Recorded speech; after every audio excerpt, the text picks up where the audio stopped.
నమస్తే. ప్రస్తుతం మనం మహబూబ్ నగర్ జిల్లా కేంద్రంలోని ప్రతిభ జూనియర్ కళాశాలలో ఉన్నాము. ఈ ప్రతిభ జూనియర్ కళాశాలకు ప్రతిభ అనేది ఏం లేదు.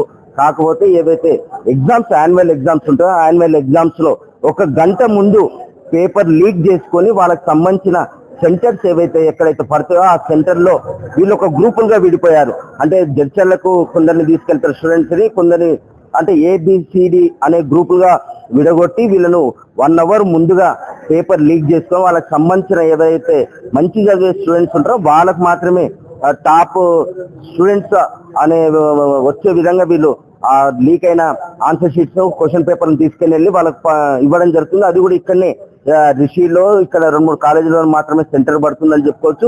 గత కొన్నేళ్లుగా ప్రతిభ జూనియర్ కళాశాలకు మాత్రమే ఎందుకంటే ర్యాంకులు వస్తున్నాయి అని అంటే ఆ ర్యాంకులు ఎందుకు వస్తున్నాయంటే గంట ముందు పేపర్ లీక్ చేసి వాళ్ళకి ఆన్సర్ షీట్ల ద్వారా బిట్స్ ఇవ్వడము, లేకపోతే 1 మార్క్ సంబంధించిన బిట్స్ ఇవ్వడము ఇవన్నీ జరుగుతున్నాయి. మనం చూస్తున్నాం ఒక హాస్టల్ ఒక కాలేజీలో హాస్టల్ అనేది ఫెసిలిటీ కొంచెం దూరము ఉండాలి. ఎందుకంటే చూస్తున్నాం మనం ఇక్కడ సిలిండర్లు ఇక్కడనే ఉన్నాయి. కాలేజ్ అదో క్లాస్ రూమ్స్ అక్కడనే ఉన్నాయి. ఆ క్లాస్ రూమ్స్ అక్కడనే ఉన్నాయి. దాని పక్కనే వంటశాల ఉంది. ఒకవేళ అనుకున్న పరిస్థితిలో గ్యాస్ లీక్ అయ్యి మంటలు వస్తే స్టూడెంట్స్ భవిష్యత్తు ఏంది, స్టూడెంట్స్ పరిస్థితి ఏంది, అసలు వీళ్ళని అడిగి చూస్తున్నాం. ఇక్కడనే వంటగది ఈయన ఉందా? ఏడా ఉంది? పైన ఉందా? నువ్వు వంట మనిషిదా? మోస్ట్ ఇక్కడనే ఉంది వంట. వాళ్ళ గ్యాస్ మన సిలిండర్ పేలితే ఒకటే అంటే ఇది పరిస్థితి. హాస్టల్లో కాలేజీలోనే ఈ గ్యాస్ పెట్టుకొని సిలిండర్లు పెట్టుకొని అది చేస్తున్న పేరెంట్స్ కూడా ఇక్కడ ఉన్నారు. అంటే వీళ్ళకి రిజల్ట్ కాదు అంటే రిజల్ట్ ఇక్కడ ఫస్ట్ క్లాస్ రిజల్ట్స్ జిల్లా టాప్ రిజల్ట్స్ వస్తున్నాయన్న నేపథ్యంలో విద్యార్థులను ఏ విధంగా అడిగినా వాళ్ళు అంటే వాళ్ళకి ఇచ్చే ఏవైతే డొనేషన్స్ కావచ్చు, ఫీజు కావచ్చు, ఇవన్నీ తీసుకుంటున్నారు. చెప్పు స్వామి, ఏంది పరిస్థితి? స్వామి, మాది నారాయణపేట డిస్టిక్ మద్దూరు మండలం. ఈ ప్రతిభా కాలేజ్ అనేది కొద్దిగా మ్యాథ్స్ లో కొద్దిగా బాగా ఎక్కువ స్ట్రెంత్ చేస్తుంది ఎంసెట్ కానీ మెయిన్స్ కానీ అనే ఉద్దేశంతో కూడా మేము హైదరాబాద్ అక్కడిక్కడ ఎందుకు ఈ ప్రతిభా కాలేజ్ చాలా బాగుంటుంది అనేది ఉద్దేశంతో మేము గ్రామీణ ప్రాంతాలకు వెళ్ళి వచ్చి ఇక్కడ ఫీజు కట్టడం జరిగింది, మాట్లాడుకోవడం జరిగింది. నేను ఒక తెలిసిన వ్యక్తి ద్వారా పోతేనేమో ఆయన 80,000 చెప్పి 70,000 చేసిండు. ఏమి తెలియనటువంటి వ్యక్తులు ఇంకోసారితో పోయి 55,000 చేసుకున్నారు. అంటే ఇక్కడ కూడా నాకు ఒక పేరెంట్ గా మాకు అన్యాయం జరిగింది. సో అయిపోయిన తర్వాత కూడా నేను చెప్పినాను గతంలో కూడా, సార్ మా బాబు ఉన్నాడు, ఈ మెటీరియల్ మేము వాడుకుంటామంటే ఆ రోజు సరే అని చెప్పిర్రు. ఈ రోజు ఎగ్జామ్ ఫీజు కడదామని వచ్చేసరికి 1,500 అంటే నేను మా బాబు చెప్తే నేను వచ్చి కడితే ఈడికి 4 days అవుతుంది. మేనేజ్మెంట్ ఎవరు కలవరు, SMS పెడితే సరే నీ ఫస్ట్ అది కట్టు అంటారు తప్ప కానీ వాళ్ళు కలిసి మాట్లాడే పరిస్థితిలో లేరు. వేరే మహబూబ్నగర్లో కూడా ఎన్నో కాలేజీలు ఉన్నాయి, వాగ్దేవి కానీ అవి ఇవి ఇంకా ఎన్నో ఉన్నాయి, మన వెంకటేశ్వర సార్ కానీ ఎన్నో ఉన్నాయి. ఎవరికైనా చెప్తే వాళ్ళు మానవత కోణం తోటి వాళ్ళకు 10 రూపాయలు ఫీజు కన్సిడర్ ఇస్తారు. కానీ ఇబ్బంది ఎందుకు ప్రతిభ అన్న వరకే ఎందుకంత ఆసక్తి చూస్తున్నారు మీరంతా? ఏంది ఇక్కడ ఉన్న ఇబ్బంది ఏంది? ఇబ్బంది అంటే ఇప్పుడు మేము వచ్చినాం, జాయిన్ అయినాం, మంచి ఫ్యాకల్టీ ఉంటుంది చేస్తుంది అనే ఉద్దేశంతో మేము వచ్చి జాయిన్ అయినాం, చేసినాం. ఇప్పుడు మెటీరియల్ అనేది ఈ రోజు ఎగ్జామ్ ఫీజు కట్టడానికి వస్తే మెటీరియల్ అంటారు. ఫస్ట్ టర్మ్ ఫీజు కట్టించుకోరు, సెకండ్ టర్మ్ ఫీజు కట్టించుకున్నారు. మరి ఆ రోజు వీళ్ళు మెటీరియల్ గుర్తు రాలేదా? మీ బాబు మరి ఏం చదువుతాడు, మెటీరియల్ కొనలేదు అని చెప్పి ఆ రోజు లేదు. ఈ రోజు ఎగ్జామ్ ఫీజు దీనికి ఒక బ్లాక్ మెయిల్ టైప్ గా చేసి మా పేదల రక్తాన్ని వీళ్ళు తాగుతున్నారు. మీరు చెప్పండి, ఎట్లుంది ఇక్కడ ఒక పేరెంట్ గా మీ బాబు చదువుతున్నాడా వాస్తవానికి, లేకపోతే మీకు తెలిసిన కాడికి ఇక్కడ మొత్తం నక్క చిత్తులు నడుస్తాయి. ఇక్కడ మొత్తం 1 అవర్ ఉండగా ఎగ్జామ్ పేపర్ 1 అవర్ అయిపోతుంది అనగా ఒక మీడికెళ్ళి ఒక లీక్ చేసుకున్న పేపర్, ఎందుకంటే దీనిలో కూడా సెంటర్ పడుతుంది. ఇక్కడ నుంచి ఒక క్వశ్చన్ పేపర్ తీసుకెళ్ళి ఆన్సర్ షీట్స్ రిషీలోనో ఇక్కడనో ఎక్కడనో ఒక దగ్గర వీళ్ళకి ఇస్తుండ్రు. అందుకోసం ఈ రోజు రిజల్ట్స్ వస్తున్నాయి. కానీ ప్రతిభ అనేది ఏం లేదు. దీనికి సంబంధించి ఒక మాజీ శాసనసభ్యుడు, జడ్జిలకు సంబంధించిన ఒక ఎంఈఓ ఆమె ఉద్యోగం అక్కడ చేసుకుంటేనే దీని ప్రిన్సిపల్ గా మేనేజ్మెంట్ గా పనిచేస్తుంది. ఏంది పరిస్థితి? ఇక్కడ చదువు బాగుంటుందని జాయిన్ చేసినాము. ఫస్ట్ ఇయర్ లో 50,000 అట్లా కట్టినాం అమౌంట్. సెకండ్ ఇయర్ లో ఒక 10,000 ఎక్స్ట్రా అన్నారు, సరే అన్నాం. తర్వాత ఇప్పుడు స్టడీ మెటీరియల్ అనేది ఖచ్చితంగా కట్టమని పెట్టిండ్రు. ఆల్రెడీ అకాడమిక్ ఇయర్ కూడా మొత్తం అయిపోయింది, చదువు అంతా అయిపోయింది. ఇప్పుడు మేము ఆ మెటీరియల్ ఏం చేస్తాం మేడం, ఆల్రెడీ మేము తీసుకున్నాము మెటీరియల్ అని కూడా చెప్పినాం. కానీ మీరు మీడియాను ఆశ్రయించడం మీ విద్యార్థి కావచ్చు, మీ బాబు కావచ్చు ఏమన్నా వాళ్ళ పైన ఒకవేళ టీచర్లు కక్ష సాధింపు చేస్తే మీరు ఏం చేస్తారు? కక్ష సాధింపు అంటే ఇప్పుడు బాబు మంచిగానే చదువుకుంటాడు. ఇప్పుడు మేము అడిగేది ఏంటంటే ఫీజుల విషయంలో అడుగుతున్నాం. ఇప్పటి వరకు అయితే వాళ్ళు ఎప్పుడు ఫోన్ చేసినా కూడా బాబు చదువుతలేడా అనేది ఏం చెప్పారు. వాళ్ళు ఓన్లీ ఫీజు కావాలి, ఫీజు కట్టలేదని 3-4 నెంబర్లకి వెళ్ళి చేస్తారు. తర్వాత ఆ ఫోన్ నెంబర్ చేస్తే ఆ ఫోన్ అసలు కలవదు, ఎప్పుడు కూడా కలవదు. చెప్పండి సార్. ఏం లేదు సార్, ఇక్కడ నుంచి ప్రాబ్లం ఏంటంటే టోటల్ వచ్చేసి ఫీజు లో అరేంజ్మెంట్ ఎక్కువ ఉంటుంది. మేమేమంటే ఏదో కష్టపడటం, నేను ఆటో నడుపుతాను, ఆటో నడిపి వీళ్ళ జటాలు నాకు 3 పిల్లలు అందరూ ప్రైవేట్ కనిపించిన మా అమ్మాయి ఇప్పుడు ఉన్నది, మా అబ్బాయి కూడా ఇక్కడనే చదివిండు. అప్పుడు కూడా అరేంజ్మెంట్ కాకపోతే ఏంటంటే స్టడీ పరంగా కొద్దిగా పర్లేదు అనే ఒక ఉద్దేశంతో దీనిలో చేంజ్ చేస్తున్నాము. మేము కూడా చదువుకోలేదు, మా అమ్మ నాయన చదివించలేదు. నువ్వు పల్లెటూరులో ఉంటున్నావు, వ్యవసాయం చేసుకొని బతుకుతున్నావు. ఈ రోజు బాబు మహబూబ్ నగర్ లో చదువుతున్నాడు, మంచిగా చదువుతున్నాడు. నువ్వు ఈ ఫీజు కట్టేటప్పుడు ఎట్లా అనిపిస్తుందమ్మా? ఇంట్లో మనం తినో మనకు కడుపు మార్చుకోను పిల్లని చదువు కోసం మనం చూస్తాం. ఎట్లా అనిపిస్తుంది? ఎట్లా అనిపిస్తుంది అంటే సార్, ఇప్పుడు మేము మా పిల్లగాడు మంచిగా చేస్తుంటే మంచిగా చదువుతాడు కదా, మాలాగా కూల్ చేయొద్దు అని మేము కూల్ చేసి చదివిస్తున్నాం సార్. అప్పుడు నీ కట్టాలని చెప్పిండ్రు. ఇప్పుడు ఇట్లా నేను అదే ఇబ్బందులు ఉండే, నా కొడుకు ఆపరేషన్ అయింది, అపెండిక్స్ ఆపరేషన్ ఫుడ్ పాయిజన్ వల్ల అన్నారు అయింది. ఇప్పుడు నేను ఎగ్జామ్ ఫీజు కట్టడానికి వస్తే మొత్తం ఫీజు కట్టమంటున్నారు. ఇప్పుడు నేను ₹1,00,000 పెట్టి నా కొడుకు ఆపరేషన్ చేయించిన. ఇప్పుడు 2-3 దినాలు అది తిరుగుతున్నా, ఎగ్జామ్ ఫీజు కట్టని మొత్తం కడితే వెళ్ళేస్తే సగమన్నా కట్ట అంటున్నా. నీకు లేవని సార్ని అడగమని చెప్పి రాసి ఇస్తుంది. సార్ని అడగని కానీ నిలబడ్డా. అంటే చూసాం మనం చదువుల కోసము ఎంతో మనం ఒక 8 సంవత్సరాల క్రితం చూస్తే ఆ బిల్డింగ్ పైకి వెళ్ళి ఒక విద్యార్థిని ఆత్మహత్య కూడా చేసుకున్న ఘటనలు మనకు ఉన్నాయని చెప్పుకోవచ్చు. ఆ రోజు ఒక విద్యార్థిని పట్ల అంటే ఈ స్ట్రెస్ గురయ్యి ఆ విద్యార్థిని కూడా సూసైడ్ చేసుకొని ఇక్కడనే చనిపోవడం జరిగింది. ఆ రోజు మనం కూడా ఎక్స్క్లూజివ్ ఇవ్వడం కూడా జరిగింది. అయితే ఇది ఈ ప్రతిభా కాలేజీలో ప్రతిభ ఏం లేదు, అంతా మాజీ శాసనసభ్యులు, జడ్చర్లలో పనిచేస్తున్న ఒక ఎంఈఓ, వీళ్ళందరూ మనం చూద్దాం. ఇక్కడ విద్యార్థులు ఎంతో కష్టపడి తల్లిదండ్రులు ఊర్లకి చూద్దాం. ఇక్కడ వాళ్ళంతా ఫీజు ఏం కడుతున్నారు? ఎందుకు వచ్చిండ్రమ్మా మీరంతా? తీసుకట్టడానికి వచ్చినాం. ఎంత ఇంకా కట్టాలి మేము 35,000 అంట. మీరమ్మా? మేము ఎగ్జామ్ ఫీజు కట్టడానికి వచ్చినాం 1,500. మెటీరియల్ ఫీజు కట్టించుకుంటేనే కడతామని ఫస్ట్ ఒకసారి వచ్చినాము, కట్టించుకోలేరు. ఈ రోజు లాస్ట్ టైం మళ్ళీ వచ్చినాము. మేము వ్యవసాయం చేసేవాళ్ళము, ఖచ్చితంగా కావాలంటే మా బాబు ఫ్రెండ్స్ ఉన్నాయి ఇచ్చిండు బుక్స్, కానీ అది వద్దు. ఇప్పుడు కాలేజీ కూడా ఫస్ట్ టైం కాదు కదా.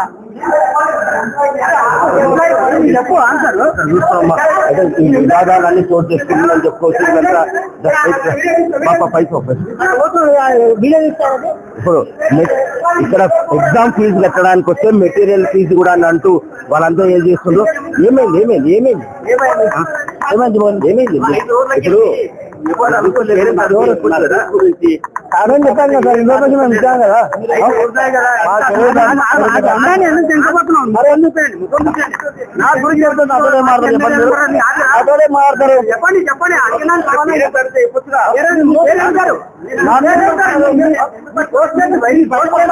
ఇది పరిస్థితి, ప్రతిభా కాలేజీ యొక్క పరిస్థితి.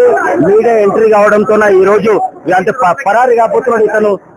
అంటే కంపల్సరీ మెటీరియల్ ఫీజు కంపల్సరీ, ఇవన్నీ ఏదేమైనప్పటికీ ప్రతిభా కాలేజీలో మాత్రం ప్రతిభ లేదు. ఇవన్నీ క్వశ్చన్ పేపర్ లీక్లతో ఈ రోజు ఈ కాలేజ్ నడుస్తుంది. ఈసారి జరగబోయే యాన్యువల్ ఎగ్జామ్స్ లో మాత్రం డిస్ట్రిక్ట్ వొకేషనల్ ఎడ్యుకేషన్ ఎవరైతే ఆఫీసర్ ఉన్నారో డివిఈఓ వాళ్ళు కూడా దృష్టి పెట్టాలి. ఎందుకంటే దీనికి కాలేజీకి ర్యాంకులు చూసి ఈ స్టూడెంట్స్ అంతా నమ్మి మోసపోతున్నారని చెప్పుకోవచ్చు. వీళ్ళంతా దీనికి ప్రతి విద్యార్థుల ప్రతిభ ఉంటది కాబట్టి ఆ ప్రతిభను కూడా వీళ్ళు ఒక డబ్బు పరంగా మలుచుకోవడానికి చూస్తున్నారని చెప్పుకోవచ్చు. మహబూబ్నగర్ నుంచి మన తొలివేలు కోసం మీ మధు. ప్రతిభా కాలేజ్ నుంచి మా తమ్ముడు ఉండదు సార్. అయితే మెయిన్ క్యాంపస్ ఇందాకనే పోతే వాళ్ళు ఏమంటారు, మెటీరియల్ ఫీజు తీసుకుంటేనే మేము ఎగ్జామ్ ఫీజు తీసుకుంటాం అనేసి వాళ్ళు లింక్ పెడుతుర్రు. దీనికి లింక్ పెడుతురు. మేము అన్నమాట ఎగ్జామ్స్ అయితే తీసుకోండి సార్, ఇప్పుడు మెటీరియల్ ఫీజు తర్వాత కట్టేయచ్చు అంటే వింటలేరు. ఎందుకు వచ్చిరు కాలేజ్కి లక్షలు ఎందుకు వస్తారు, గవర్నమెంట్ కాలేజ్ వాళ్ళు అట్లాంటప్పుడు కట్టలేనప్పుడు మేము చెప్పినాం సార్. ఇంకా ఫైనాన్షియల్ గా మాకు ఇబ్బంది ఉంది అన్న చెప్పినా వినకుండా కాల్ చేపిస్తామన్నా మాట్లాడతలేదు సార్. వెళ్ళిపోండి కట్టని మెటీరియల్ ఫీజు కడితేనే తీసుకుంటాం మేము ఎగ్జామ్ ఫీజు అన్నట్టు నెగ్లెక్ట్ చేస్తారు సార్ ప్రతిభా కాలేజ్ మేనేజ్మెంట్ అందరూ.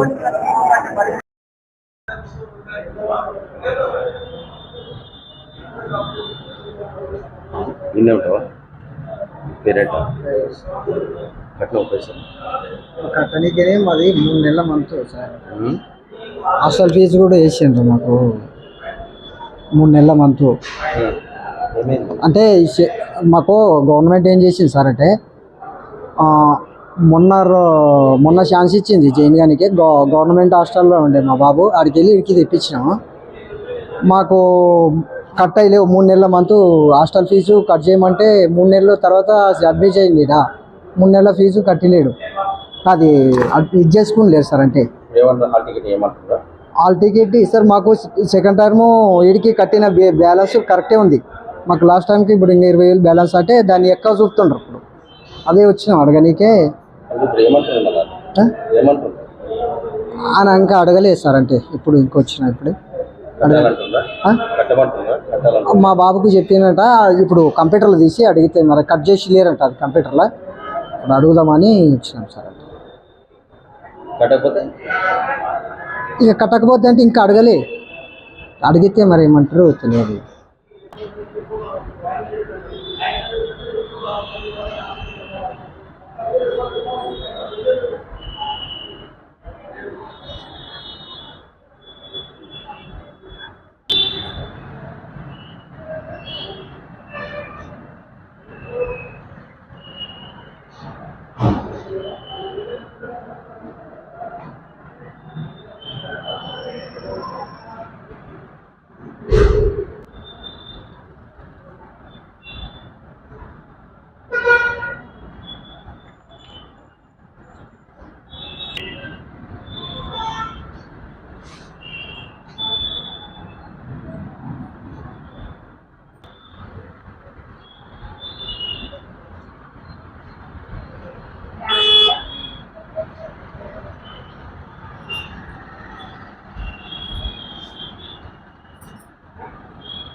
కాలేజీలోనే హాస్టల్లోనేనా?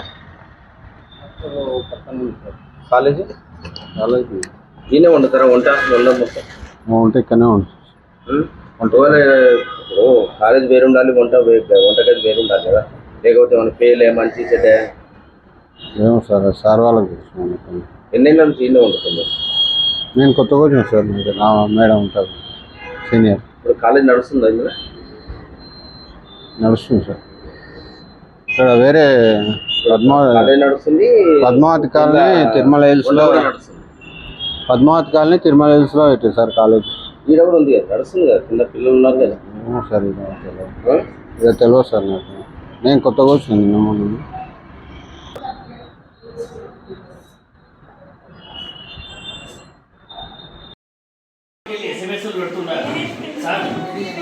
వేరే ఊరు నాకు ఫీజు కడతా, ఎగ్జామ్ ఫీజు కడతా, మీతో ఉంటే మాట్లాడదామని కూడా చెప్తున్నాను. అదే ఖచ్చితంగా అదే మెటీరియల్ ఫీజు కట్టాలి అనే వాదంతో ఉంది. 5 days సార్. గ్రామీణ ప్రాంతాలకి వెళ్ళి వస్తారు. ప్రిన్సిపల్ అడిగితే మేనేజ్మెంట్ తెలియదు, ఆయనకు ఫీజులు తెలియదు, ప్యాటర్న్ తెలియదు, కానీ ప్రిన్సిపల్ ఇక్కడ ఉంటారు. పిల్లలు అక్కడ ఉంటారు. పేరెంట్స్ దూర ప్రాంతాల నుంచి వచ్చి తిరిగి కూర్చొని పోతారు. ఫీజులకైతే మేనేజ్మెంట్ ఫోన్ చేస్తుంది, సమస్యలు వచ్చినప్పుడు మేనేజ్మెంట్ ఉండదు. మరి ఇక్కడ మేము ఎవరిని అడగాలి? పేరెంట్స్ని ఎవరిని అడగాలి? ఫీజులు కట్టకండి, మరి కట్టకపోతే మేనేజ్మెంట్ చూస్తుందేమో.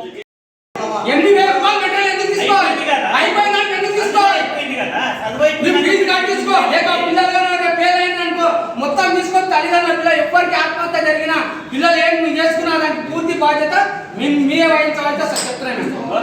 చెప్తే నువ్వు కట్టించుకో, ఫీజు కట్టించుకో, ఫీజు కట్టించుకో, ఎగ్జామ్ ఫీజు కట్టించుకో. మెట్రిక్ ఎగ్జామ్ ఫీజు అకాడమీ అయిపోయినాక మెట్రిక్ దానికి సంబంధం లేదు. మేనేజ్మెంట్ వచ్చినాక ఇట్లా రాయింది, రాసి 1500 ఇలా పెట్టి పోదాం. వాళ్ళు కట్టుకుంటారు, కట్టుకోలేదంటే అప్పుడు చూసుకుందాం.